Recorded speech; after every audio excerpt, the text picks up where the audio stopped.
Мачу Пичу, веранда на просветеност, е колекција од 100 фотографии. Фотографот Мајк Тори вели дека е среќен што има можност да ја посети локацијата не само еднаш, туку два пати, во јуни и во декември. Кога ќе стасате таму, ќе бидете фасцинирани, ќе занемите. Тори се обидел да добави преку фотографии како се чувствувал додека сликал. Фотографирал уникатни гледки, врвови на џунгла обвиткани во магла и масивни камења совршени сложени еден на друг. Тој вели дека фотографирањето на популарната туристичка атракција без туристи во кадар бил предизвик, зашто повеќе од 2000 лица во просек ја посетуваат секој ден. Фотографија на храм со 3 прозорци е една од неговите омилени.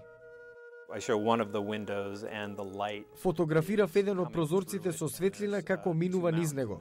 Има 2 планини во далечината и светлината се пробива низ облаци. Светлината се менува брзо и морав брзо да реагирам. Мачу Пичу е едно од 10 светски чуда прогласено од УНЕСКО во 1983. Како фотограф, Тори вели дека Мачу Пичу е пример за тоа дека човекот и природата може заедно да обстојуваат како една целина. Локацијата со урнатини од камења, вели тој, говори за генијалноста и мудроста што ја поседувале инките.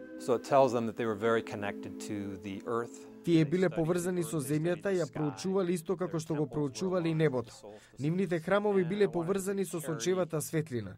Сакав да ги поведам луѓето низ ова место и да им покажам дека е реално, дека тука нешто се случува што може да не научи како да живееме поеколошки. Американскиот фотограф Мајк Тори вели дека се надева од неговата колекција од фотографии ќе ги охрабри луѓето да се навратат на мудроста од античкото доба и да научат од тогашните архитекти за трајноста на силата и убавината на градот кој е изграден во хармонија со природата.